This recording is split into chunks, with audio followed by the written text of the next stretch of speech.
Ready? Ready. Hi skiers, I'm Jeff from Skiessentials.com. I'm Bob. How's it going?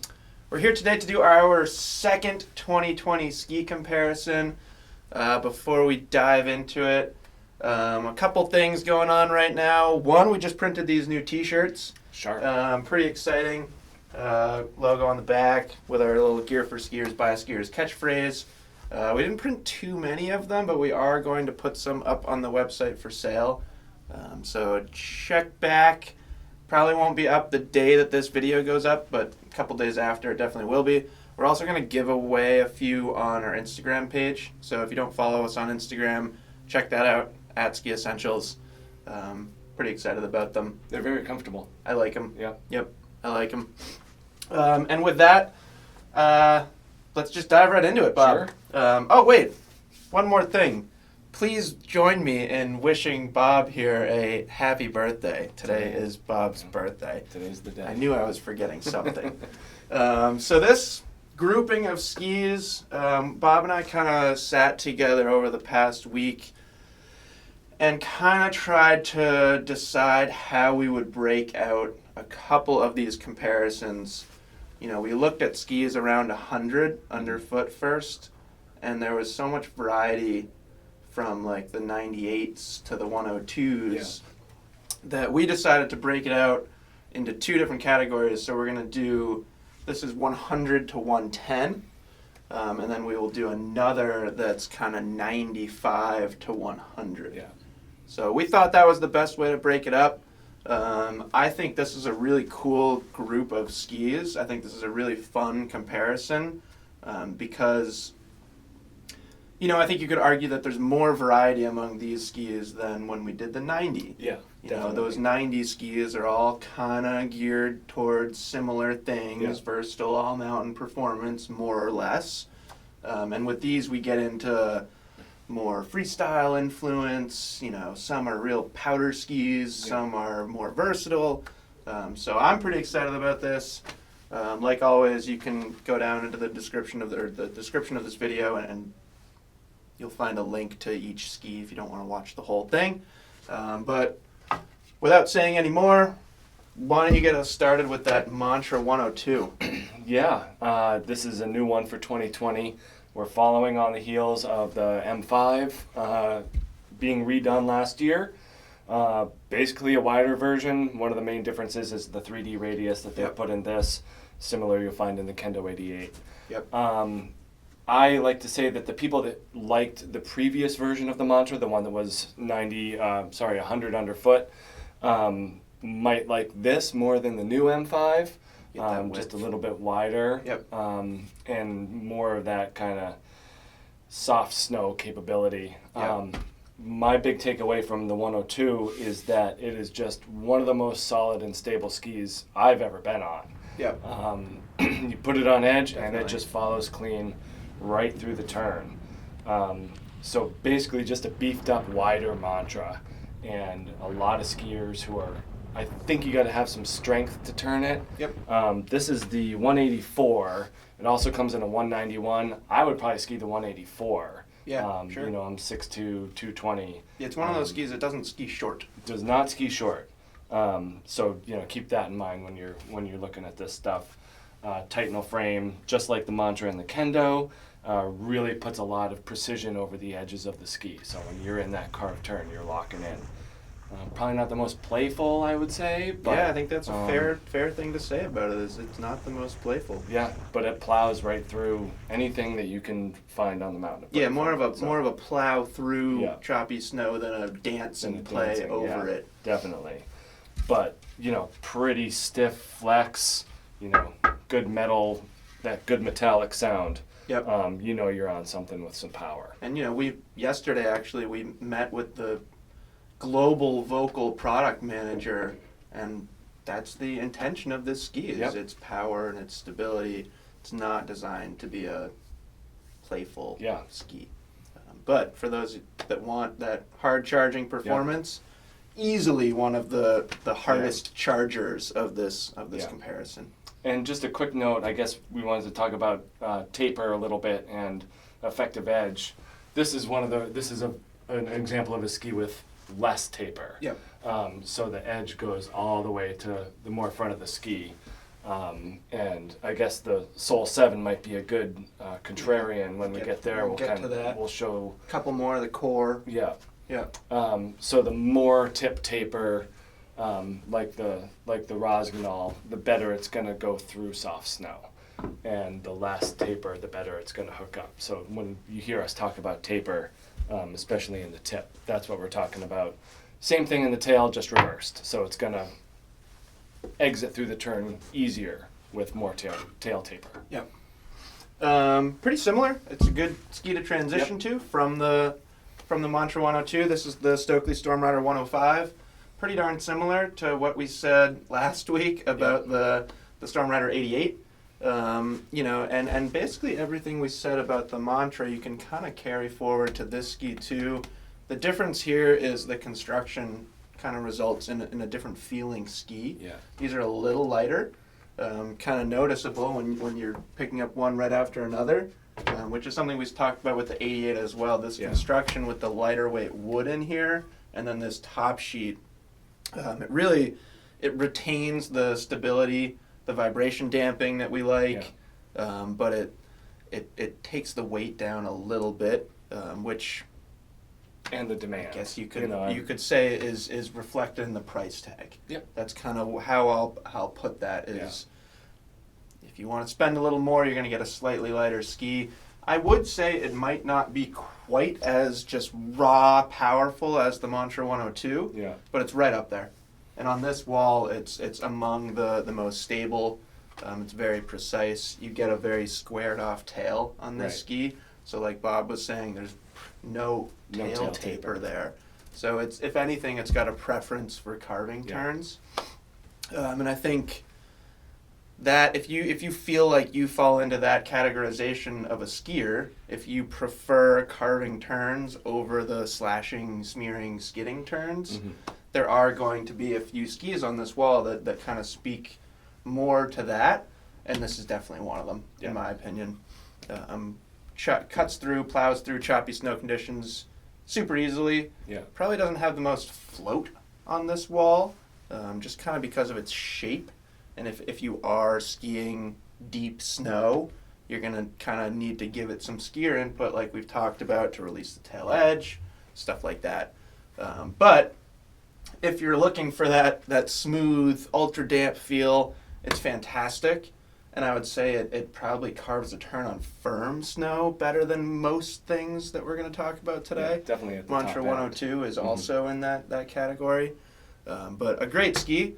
Definitely a freeride ski that kind of prefers that carving feel. And it's got that Stockli feel that we really they just like. feel and flex great in your hands, and there's something to be said for that. They do. Next up, Salomon QST 106. Another redesign for 2020. They've added cork to the tips, and that really takes care of the vibration damping. It was a little hollower in previous versions. They were going for the lighter swing weight, determined that less vibrations was preferable to a lighter swing weight, and here we are. Very versatile ski. Super versatile. Well-rounded, very consistent flex, tip to tail. One of the things I noticed about this ski is that it's got that vertical sidewall, and it goes all the way around the tip. And then all the way, down to the tail. So that bright orange sidewall there gives you a really nice flex and a high-end feel all the way down the ski. They use, a combination of different materials to get their stability versus metal. It ends up being pretty light. We talk about this as a potential for a touring ski. Throw an AT binding on it. And, the shift binding. We'll talk about the shift binding basically 3 times. You'll see. And another interesting characteristic about this ski is kind of the longer tail rocker. Much longer than the first 2 skis we looked at. Not as much taper. I'd say it starts about there, so you're going to get a pretty playful tail, but the long tail rocker is really what we're looking at in terms of a defining characteristic of the QST 106. That's going to be super playful, releasing turns in soft snow. Yeah, and I think, when I think of this ski, I feel like it's one of the most well-rounded skis. Yeah, absolutely. Very even mix of performance characteristics, which is something that we use to describe skis a lot. And that Salomon shift binding, you can basically say, like, this is the ski that it was designed for. Yeah, that's apparent. It still performs in the resort really well. You can say the same about the binding, but it has touring capabilities. Yeah. Next up is one that I think most skiers are familiar with these days because it's been around for a long time. This is the Rossignol Soul 7 HD. I will just go ahead and say that this is the best looking Rossignol Soul 7 HD that we've ever had before. You're not going to see those yellow tips out on the snow anymore, but that's okay. I really like this kind of muted, more like earth tone graphic.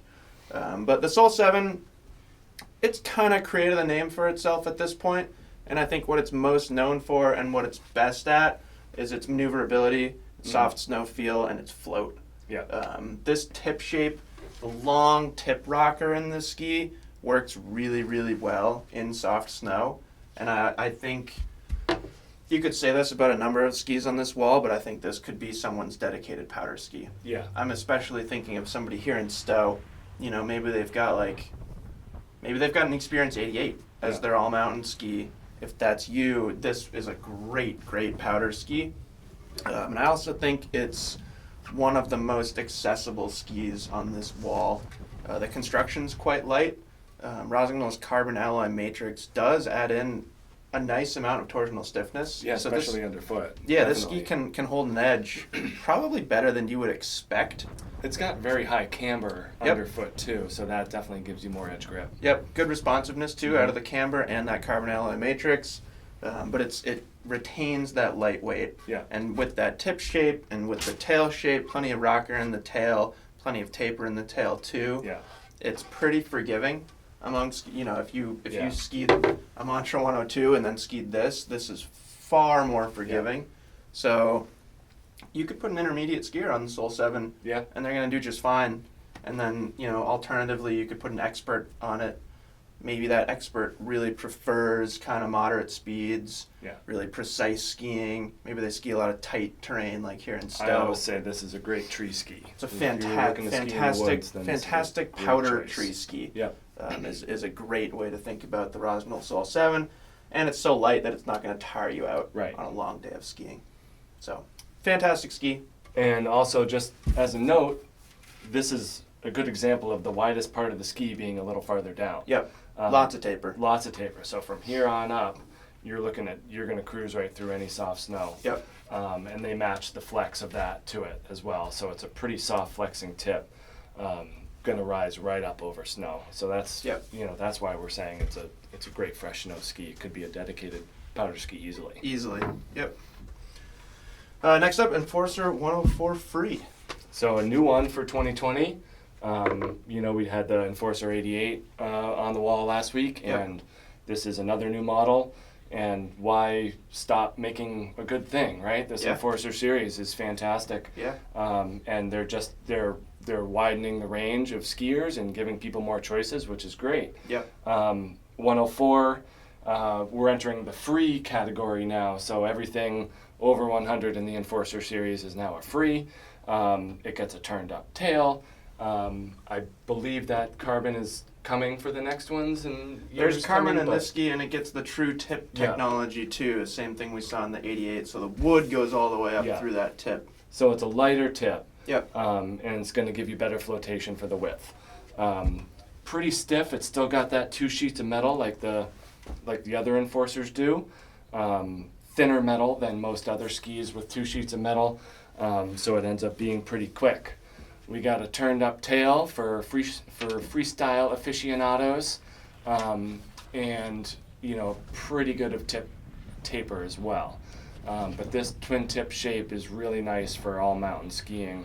At 104 underfoot, I would say this is one of the better carvers on the wall. Sure. I was pretty surprised at how much energy you'd get out of the tail of the ski and the edge grip for being so wide. Little longer of a rocker profile than the 100s. Yeah, definitely. So it's not quite the hard snow ski that the 100 is, but it's not a noticeable difference. So if you're kind of in the middle of 100, 104, you're worried about the carving capability, but you want the width. I mean, there's no reason that this would ever be a bad choice. Yep. So just a fantastic addition to the Enforcer family, and I think we'll be seeing a lot of these out on the hill this year. Yep. You mentioned freestyle influence, Yep. Which is something that's actually going to carry through the next couple skis we talk about, and a few more on the other side of the wall. But among those skis, say you have a terrain park background, you want to do some tricks on the side of the trail, Yeah. or what have you, or ski switch a little bit. Among those skis, it's kind of rare to get 2 sheets of metal. Right. So kind of what sets the Enforcer 104 apart, and you definitely don't have to have a freestyle background to enjoy this ski. No, a lot of people are gonna. A lot of people love are going that. to enjoy this ski. Next up is the Line Sir Francis Bacon. This is a really cool ski. Convex tips and tails give it unbelievable soft snow feel, so kind of similar to what Atomic does with the Horizon tech that we're going to see later. But I will just make a blanket statement that this is the softest flexing ski that we're going to look at today. It's the most playful. Mm-hmm. It has the most freestyle influence. I watched the new Good Company Cruise Control movie last night, which had a lot of Tom Wallish skiing in the backcountry. Mm-hmm. He did looked to me about 100-foot switch double rodeo 1080 and landed switch into powder on this ski. So if you want to do that, this is a great choice. But really anybody that approaches the whole mountain with a jibby freestyle mentality, it's like what we were saying with the Enforcer 104, but taken to a whole nother level. Like this is truly a backcountry jibbing ski, I think is a good way to think of it. Yeah, I mean, just look at their recommended mount points there. They're Exactly. a little bit farther forward than normal, and that's Yep. that's their target audience with this one. Yeah, you've got pretty centered mount points, so that's one of my favorite games to play with a ski is that's the more forward of 2 recommended lines, but that thing's almost perfectly balanced. Yeah. So if you're looking to do spins, if you're looking to do butters, stuff like that, I mean, I can just feel what a nose butter 360 would feel like on this ski with that tip flex. On the other side of the coin is you're not getting a ton of stability out of this ski or not a ton of power, but that's not what it's designed for by any means. And it's really, really fun if you're kind of looking for that soft snow, freestyle, jibby, ultra playful feel, and it's nice and light too. And it's not symmetrical, but it's got to be close. It's close. The tail looks a lot like the tip. Yep. So when you look at the ski as a whole, it has a very symmetrical looking shape. Yep. Very balanced. And these convex tips and tails are interesting too. When you put them up against something flat, it just doesn't want to sit. They do rock. So it's that boat hull technology that's looking to cut through the water and the snow. And gives it more float. Oh yeah, for the width, so what they're actually doing by making it convex, they're increasing the surface area. Yep. So it's more area to float, but not in an overall and displaces shape. Snow better. Yeah, it's pretty cool. Just like a boat. Liberty Origin 106. This comes in a 96 width as well. For this purpose, the 106 is, our mid 100s range, all soft snow ski. Liberty's pretty cool. They do a bamboo and poplar wood core, and I personally like the feeling of the bamboo. Yep, sure. I think it's a pretty cool wood. It's one of the only ones that I can actually tell a difference. I can't really tell a difference with most of them, but the bamboo I can. Energetic, snappy. Yeah, and it's pretty... They got some carbon stringers in there too, which I think just further enhances that feel. Yeah, so you get a good amount of snap coming from a 106 underfoot. Pretty twin tip shape. Yeah, kind of, freestyle influence for sure. It's a gradual. It's not, just jutted up at the end. So it's a little bit longer of a rocker profile in the tail, and in the tip as well. It's pretty long, and that gives you really nice flotation and smoothness through the snow.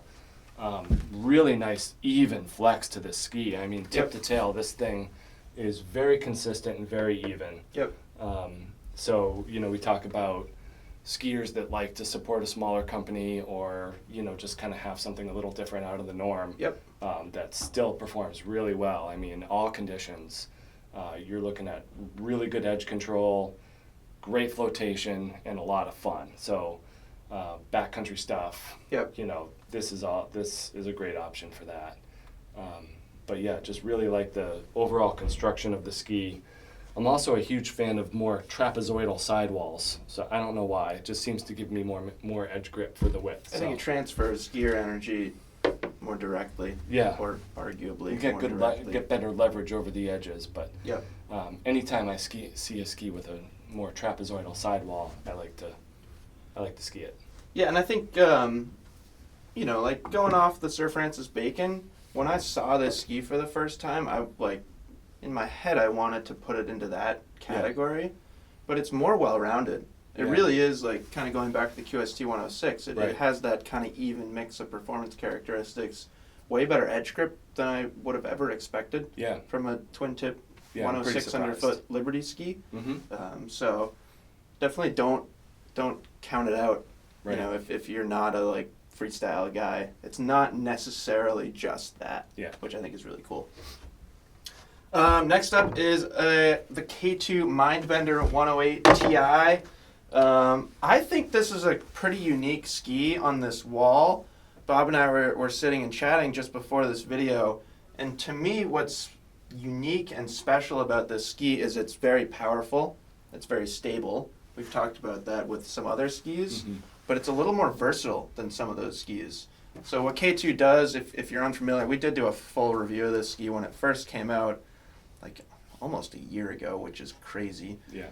But it's they call it Titan Y-beam. So there's metal along the edges in the forebody of the ski, and then metal through the middle in the back of the ski. Yeah. So essentially you get the precision and the power and the stability. If you want to, throw your weight forward right into the front of your boots and drive a ski, it'll do that just fine. It's got the heft and the stability to handle pretty aggressive, pretty fast skiing.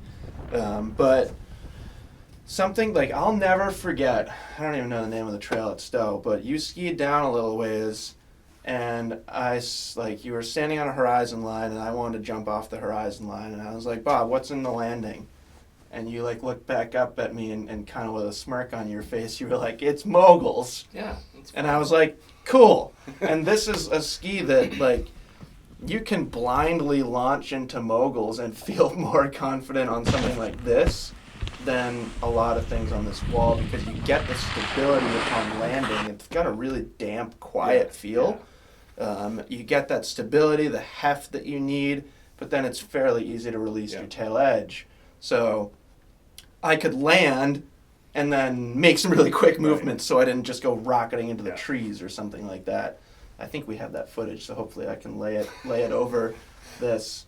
But I think to me, that's the highlighting characteristic of this ski, is its power combined with the playfulness and versatility.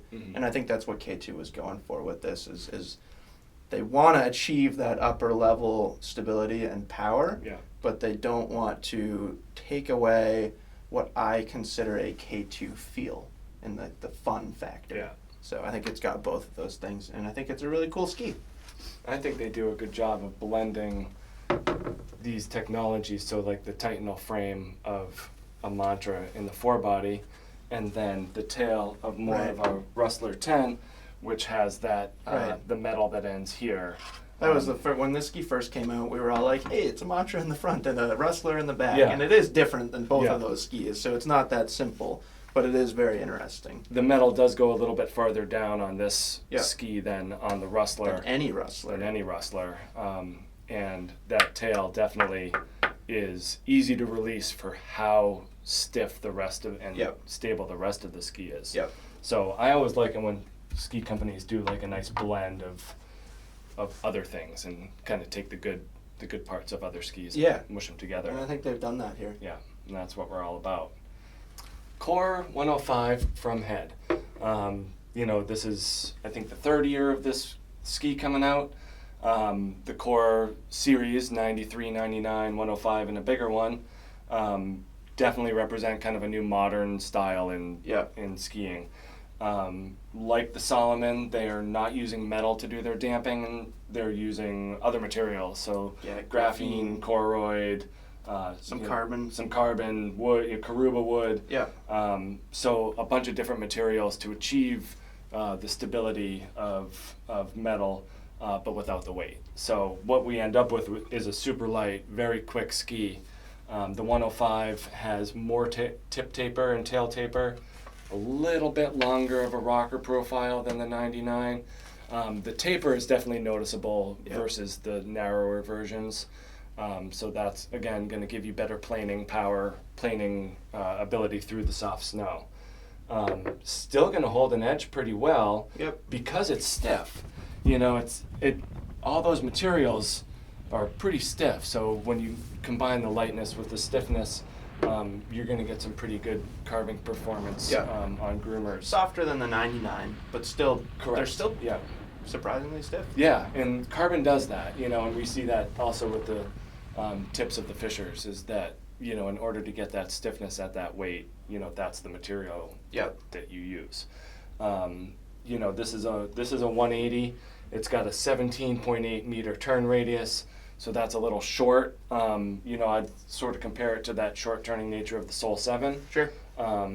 As well as the lightweight. So, you know, maybe not the hardest charging ski out there, but there's definitely a lot of skiers out there that will love this. And it's no slouch at speed. Nope. Like something that in our ski tests, you know, we've had this ski in our ski tests for a couple of years now, and people are always impressed. People are quick to make opinions about it, and then when they ski it, especially lighter weight skiers, for somebody like me, it's got like plenty of stability. Yeah. So I think that's one of the surprising things about that ski. Yeah. So Core 105, you know, if you're looking for that ski that's going to take you out everywhere on the mountain, you know, great Western one ski. Yep. You know, Eastern soft snow ski. Another one that's pretty versatile, pretty definitely. well rounded. And consistent. You know, I always like the skis that are built the same tip to tail. You get the same feel. So this is the Ranger 107 Ti from Fischer. Fischer's actually the only brand that we brought 2 skis today, and I think there's good reason why, and you'll see that when we get to the next ski.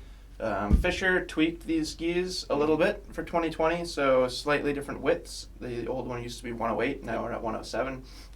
Not a huge change there. What they did do is they lengthened the metal. So you can actually go back. We have a pretty cool 2020 Fischer preview where we chatted with Mike Hatrip at the Outdoor Retailer Trade Show, and they had some, you know, translucent top sheet versions of these skis, and you could see the metal extending, and now it goes all the way and meets this carbon nose. So they've kind of increased the stability of this ski. I think you got to talk about this ski when you're talking about the hard chargers. And, you know, unlike the Mantra 102 or differentiating itself from that ski and from the Stormrider, it's the widest among some of these more aggressive, harder charging skis. So, like, I almost think about this as like borderline big mountain competition ski. It's that level of performance.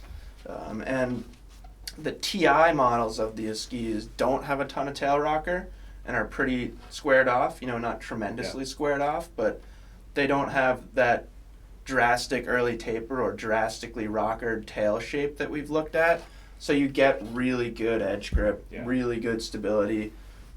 In my opinion, this is another one where its turn preference is more towards the carving turn shape. So I think about like somebody who lives in Mammoth, somebody who lives in Whistler, and you know you're riding the lift and looking up at like a perfect face in front of you, and in your mind you're thinking, how few turns can I make down that? It's that type of ski. It's going to handle speed really, really well. It handles soft snow conditions really, really well with that nice 107 width. I think this tip shape helps with different varying snow conditions. You know, it's very smooth, long tip rocker, and this carbon nose has been proven to stay pretty quiet. Yeah, definitely. You know, they take a lot of mass out of this, so you're not getting like that tip flap Yeah. that you can get with some heavier super rockered skis. And the other benefit to that carbon nose is, although this ski is not light, in my hand it is certainly not light, it feels pretty light on your feet. Yeah. It's got lower swing weight than you would think if you just went to a ski shop and picked it up and Yeah. kind of did this with it. When it's on your feet, it's a little easier to throw around side to side, but not quite as easy as the ski we're going to look at next. Yeah. It prefers to stay on edge. But I really like the changes that they made to these skis. I think they were great before. I think they're better now. Yep. Yeah, they're adding more metal to an already Yeah. nice ski. So Yep. it's, you know, And I think for those it people. definitely falls into that hard charging category. So in its second year, the Fischer 102 FR Ranger, you know, a lot of those things that Jeff said about the 107 can also be said about this. The addition is less metal, or Yep. the subtraction is less metal, so more of a woody feel to it. Yep. And still very light in the tips and tails. I would say similar rocker profile. Yep, in the tip. Nice long and low. You have the sidewall, and this is the same in the 107, is ending about there, that Yeah. vertical sidewall, and it tapers in, and that helps with the swing weight as well. So the narrower the tip, the easier it's going to be to get from one turn to the next. Tail shape is the big distinguisher here. We have got a slightly turned up tail and a little bit of taper in the tail. Yep. Another one with some freestyle influence. Yeah, exactly. You know, backward skiing, not that big of a deal. I mostly use my twin tips for when I'm in the woods, is to basically make a K-turn. Yeah. So I use that twin tip to help me back up, you know, out of a tricky spot. Yep. So this would be a great option for that. Very stable for how light it is. Yeah. You know, you can definitely feel the difference when you're picking up the 102 versus the 107. So, you know, I had a blast skiing this thing in the woods here at Stowe.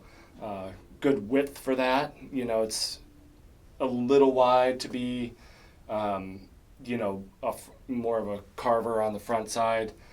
They also make the 94 FR for this year, which if you like this style and shape of ski, it's just narrower. Same ski but narrower. So Yep. you get better torsional stiffness, better carving ability. But very fun ski from Fischer. A lot of skiers that haven't been on it should definitely give it a try. I would say it's pretty underrated. Yeah, and I think it's another one that's quite well rounded. Yep. It's you know, it's one of the narrower skis on this wall, so it's one of the most versatile skis on the wall. Yeah. And among those skis that we've said that about, it's one of the most playful too. Yeah. It's got that freestyle influence, that turned up tail. Anytime, anywhere, that ski is going to be pretty awesome. Yeah. Next we got a cool ski, the Elan Ripstick 106 Black Edition. We've talked about these Ripsticks quite a bit now. They're unique in the way that they use carbon fiber.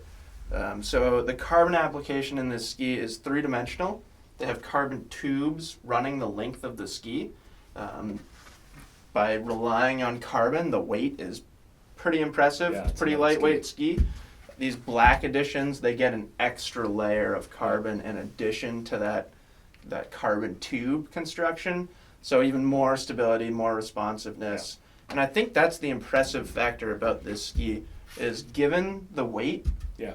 it is very smooth, quite stable, but easier to maneuver, a little bit more playful than some of those skis that we've really been saying are the ultra stable, Yeah. ultra powerful skis. So another one that's, in my opinion, very, very well rounded.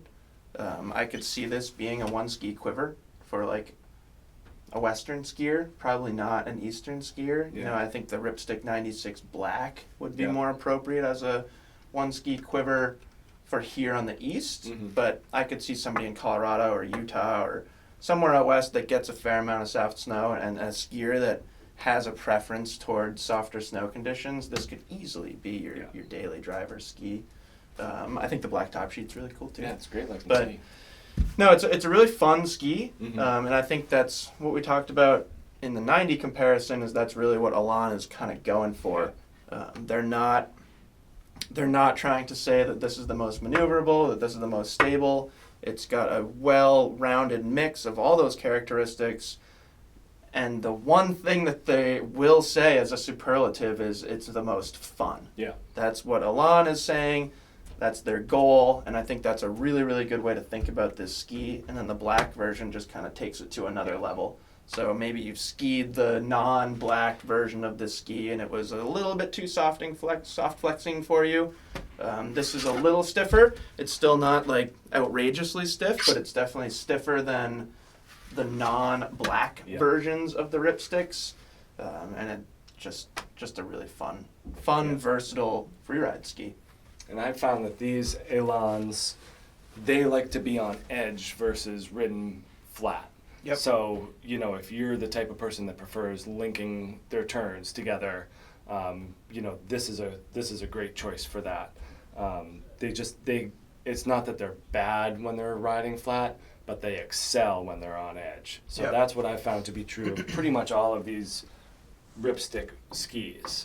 Yeah, they like ski input. Yeah. This is a DPS Wailer Alchemist 106.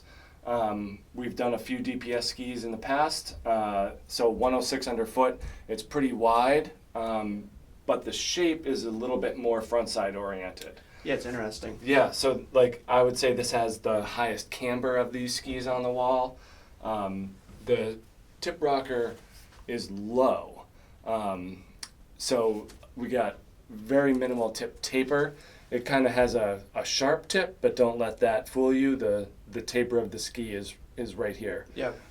So especially for a DPS, there's Yeah. not much taper. yeah, a little bit more taper in the tail, little bit of a turned up tail as well. So it's not, you know, total business in the back, but it's gonna have a longer effective edge than a lot of other skis at this width. Yep. The Alchemist construction gives it a wood core and 2 full sheets of carbon. That makes it stiff. So from just a fore-aft flex as well as torsionally, Yeah. these things are pretty stiff. Yeah. So for, you know, faster skiing, but with a very precise edge feel, this Wailer 106 is you know, one of the better performing skis I would say of this comparison. Yeah, you can put it in that hard charging category. It's got a different feel because it relies on that Alchemist carbon construction. Bigger turn radius too than we typically see from DPS. Yeah, they like to. So this they like is to their keep them short. This is the C2 shaping concept. We've talked a lot about skis with the RP shaping concept. So the Wailer 100 and the Wailer 112, both of those skis have like a 15-meter turn radius, and this is a 19-meter turn radius. Yeah. So much different there, and kind of compared to those more rockered, tapered DPS skis, this has more of a preference for carving, for holding its edge through a turn, not as washy as those skis. Yeah, it's going to want to stay engaged tip to tail. Yep. And so what the width is, the nice thing about it though is that if you're riding through a lot of soft snow, do that through anything. yeah, it's pretty seamless. Yep.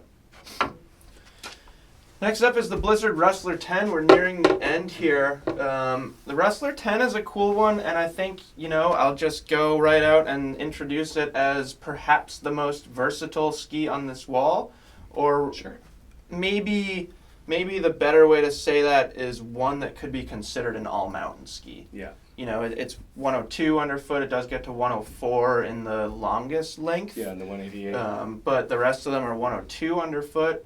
So this thing's pretty quick edge to edge. If you're on a firm snow groomer, it still feels pretty appropriate. There are other skis certainly that we've talked about that do pretty well too, but I think this is right up there among the best in terms of quickness edge to edge, edge grip on firm snow, just general carving ability. It's really good. You know, right underfoot you have full width metal, and you so can you really have, see it in there too. Yeah, you absolutely can see it. So right underfoot, it has what I like to call the Austrian Blizzard feel. It's a precise feel from kind of where in between my two hands. But then as the metal tapers and ends, and as the ski turns into a more rockered shape, thinner core profile, these tips and tails are pretty soft, pretty forgiving, and pretty playful. So that's why we put this ski into this category. And this, going back to the introduction to this video, this was one that we were like, should we talk about this with Freeride skis or should we talk about this with all mountain skis? And I think it's better as a narrower option in this category. Makes more sense to throw it in the free ski, free ride, soft snow category than that next step down, a little bit more firm snow ski. It's versatile. It's tremendously versatile. It's maneuverable, and I think there's some forgiveness in this ski too. I think back to a 2-day demo event. Demoing 2 days in a row is pretty exhausting when you're really skiing a bunch of skis for the first time and trying to put them through the paces. I skied this was the last ski I skied. I had skied it before. It wasn't the first time I tested it. But I got on this the last run of the second day of testing, and it reminded me how easygoing this ski can be. It's not going to beat you up, but it's probably going to do just about everything you need it to or want it to in terms of edge grip and stability and power and that kind of stuff. But much easier tail release, just a more forgiving feel overall. It's like a playful bona fide, basically. That's dumbing it down a little bit too much, but that's how I think about this ski. Is you can still drive it, you can still ski it pretty hard, but it's way more forgiving and way more maneuverable. Pretty good tree ski here in Stowe. Quite a few people on our staff are skiing that ski. I was going to say that I skied it in some pretty icy moguls here in Stowe and in the woods. And was pretty impressed at how quick it was. When you're in the trees, just having those lighter tips and tails helping you helps a lot. Helps with your directional skiing quite a bit. Atomic Backland 107. This is a really fun ski that is, I would say, one of the best floaters of this category here. Kind of going back to like Soul 7s and stuff like that. It's a powder ski. The big defining characteristic of this shape is the horizon tips. So they have basically shaped the tips and similar to the line to act more like a boat hull. So it's going to plow through the snow and stay right on top. As a result, you get a little bit softer of a tip flex, and that's great for staying right on top. The wood core and carbon stringers through the center of this ski make it very snappy and poppy, even for a 107. Very surprised at how well this thing hooks up, holds an edge, even on firm snow. The tail rocker is not that pronounced, but it's got a little bit of tail taper and a pretty squared off tail. So that's going to hold you in the turn till about here, till about the end. Again, very impressive for how snappy and energetic this thing is. It is very light.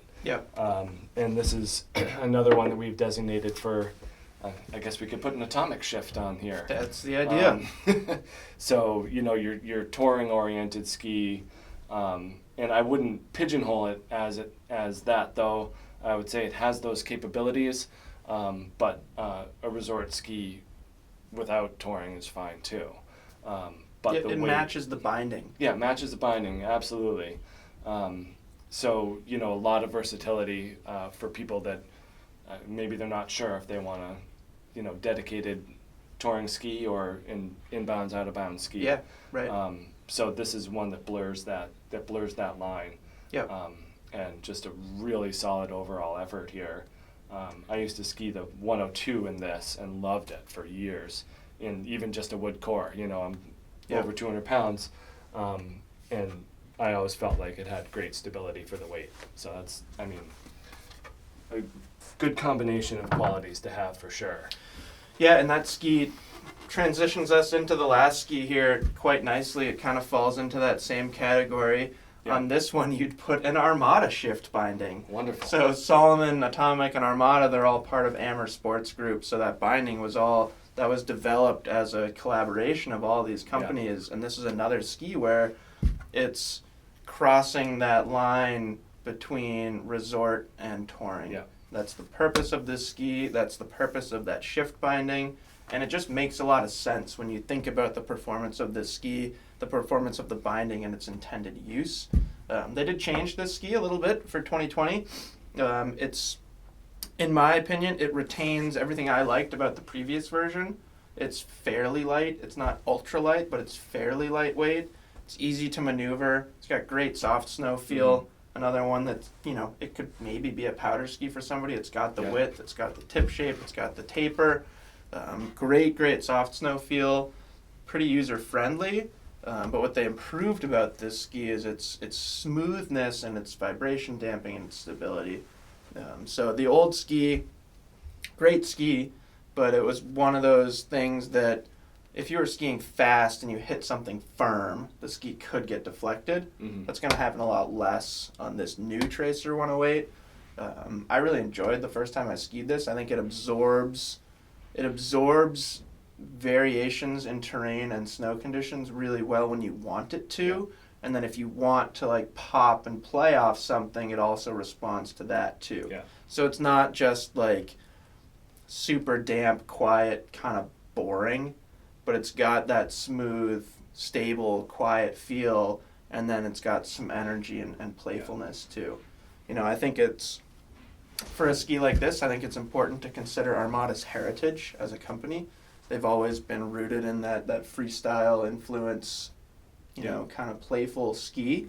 This is a much more directional ski than we have traditionally seen from Armada.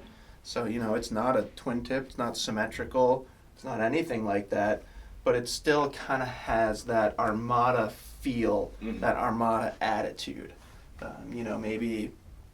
Maybe you used to ski like an ARV 90 whatever 10 years ago. These days you're not hitting park jump switch or anything like that, but you still kind of have a brand loyalty to Armada, and your skiing has gone more towards the directional backcountry style. I'm describing like a lot of my friends right now. This is a great ski for that type of skier. And again, just a great application for the shift binding. The black Armada shift binding would look killer on this thing, and it would just be such a versatile platform. Yeah, I think these Tracers are some of the sharpest looking skis that we've seen for this year. And they did a really good job. Nice look. Yep. And another thing I'll say is that it doesn't have necessarily the trapezoidal sidewalls that I love, but a little bit more of a trapezoidal shape. Yeah, the top sheet's tapered. So that gives you a little bit more quickness over the edges. Also takes some weight out. So, these Tracer 108 is a fantastic option for that soft snow all mountain skier for sure. Yep, so we'll end it there. Thanks for staying with us. I know that was long, as they always are. As always, let us know if you have any questions about anything on this wall that we talked about, or anything that's not on this wall that you think falls into the same category. As I mentioned at the start of this video, we're going to keep doing them. I think the next one that we're going to do is that mid 90 to 100 millimeter range. We're going to work in some shorter, narrower skis as well. Definitely let us know if there's a category of skis that you want us to talk about. Hopefully we're already planning on doing so, but if not, we'll try and work it in. Yeah. And gosh, Killington's going to be open in like 2 weeks. So it's been cold. It's been really cold. It's been like 33, 35 at my house the past few mornings. So we'll see you guys on the slopes pretty soon. See ya. Happy birthday to Bob, too. All right.